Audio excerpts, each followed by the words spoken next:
Welcome to Spoken Love Podcast, where words don't just tell stories, they breathe them. Here we strip love and life down to the bone, unfolding our truths in rhythm and rhyme, through dialogue that's part poetry, part confession, and all real. So lean in, let the silence between the verses speak, and join me for a conversation wrapped in poetry. This is Spoken Love Podcast. We are kicking off season 2, y'all. And we're doing something very different this time, something much deeper. This season is all about storytelling and poetry, where love isn't just described, it's felt. I'll be reciting chapters from a short story I wrote, pieces of my own journey stitched into fictional hearts. It's love, life, and becoming, all woven together. You'll hear the sweetness, the longing, the mistakes, the lessons, the things we rarely say out loud. And as each chapter unfolds, you'll find yourself leaning in, eager to know what happens next. Because this isn't just a story, it's a reflection of how we love, how we lose, and how we learn to choose ourselves again. Riveting, tender, honest.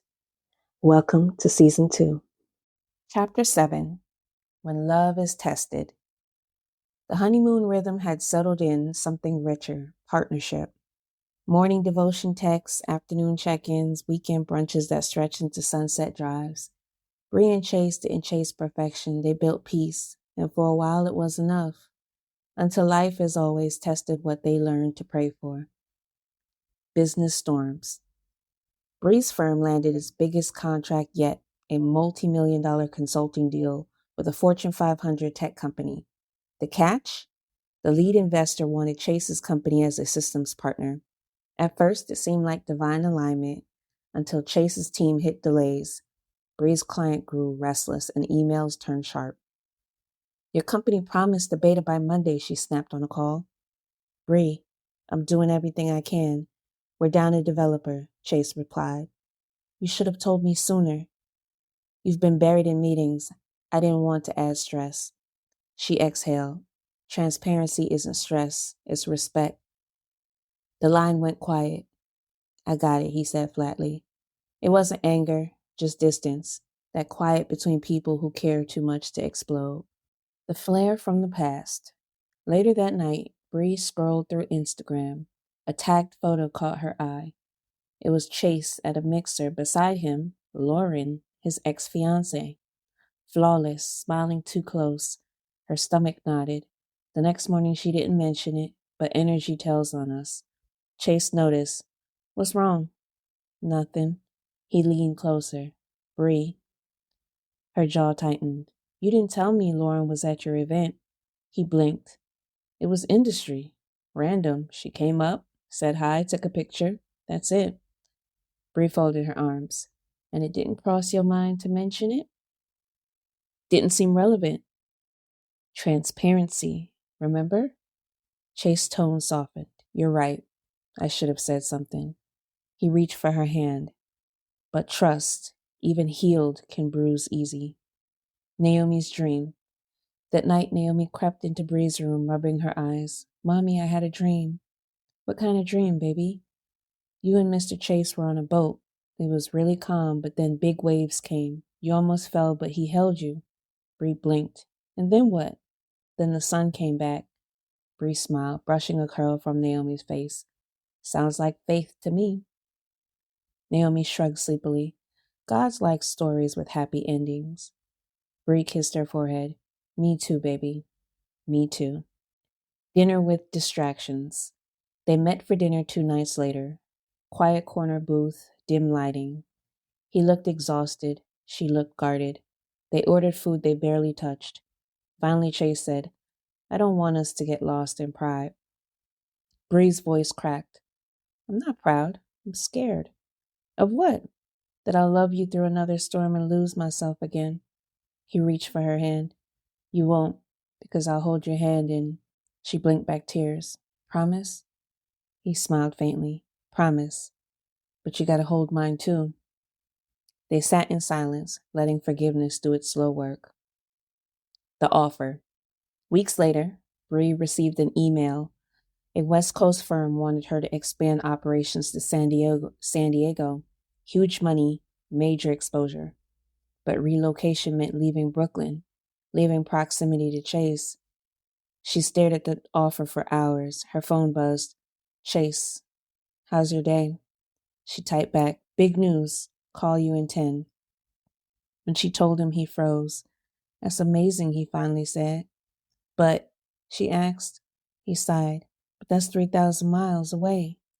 "Opportunity of a lifetime," she whispered. "I know. I'm just not ready to lose you again." She leaned into the quiet. "Maybe love ain't about holding on. Maybe it's about helping each other reach." He nodded slowly. "Then let's pray about it." Faith under pressure. They met that Sunday at her church, hand in hand, praising, but both distracted. After service, they sat under a tree outside, breeze tugging on her locks. Bree spoke first. "Every time I'm chosen love, I've shrunk. I can't do that again." Chase replied, voice steady. "Then don't. Let's choose purpose and let love rise to meet it." She looked at him deeply. "You'd really let me go?" He smiled faintly. "If God's sending you forward, I'm not your anchor. I'm your wind." Her eyes watered. "You sound like a poem." He grinned. "You always were my muse." Full circle moment. A week later, Bree stood at the airport, ticket in hand. Chase waited beside her, Naomi holding her other hand. He crouched down to Naomi's level. "You take care of Mommy, okay?" Naomi nodded solemnly. "And you take care of you." He smiled, heart tight. "Deal." When Bree turned to him, words failed, so he simply whispered, "Wherever God sends you, I'll meet you there, even if it's just in prayer." She kissed his cheek, eyes glistening. "Some prayers don't end," she said softly. "They just evolve." Plane window reflections. As the plane lifted, Bree watched Brooklyn fade beneath clouds. Her phone buzzed, a message from Chase. "Distance can't dim divine connection. Do your work, shine. I'll be cheering from the front row." She smiled, whispering to herself, "Love isn't always staying. Sometimes it's sowing." Across the country, back in New York, Chase stood by the window, city lights reflecting off glass. He whispered, "If she's part of my purpose, God will circle her back. Until then, let me become what she prayed for." And somewhere above the clouds, Bree whispered the same. In Chapter 7 of When Heaven Waited, love is no longer new, it's tested. Bri and Chase move from emotional alignment into real-life pressure, where ambition, old insecurities, and unexpected opportunities challenge the rhythm they've built together. As Bri's career expands and Chase faces unresolved ties to his path, both are forced to confront the question they've been avoiding: can love grow without either person shrinking? Tension rises not from betrayal, but from fear. Fear of loss, fear of repeating old patterns, fear of loving deeply again. This chapter explores what it means to choose transparency over pride and faith over control. Through honest conversations, spiritual grounding, and Naomi's intuitive wisdom, Bri and Chase learn that true partnership doesn't compete with purpose, it protects it. Chapter 7 reminds us that the right love won't demand sacrifice of self, but it will ask for surrender. And when love is rooted in God, distance, discomfort, and uncertainty don't destroy it, they clarify it. And just like that, another chapter closes. But the story of love and life never really ends. If these words moved you, share them, carry them, live them out loud.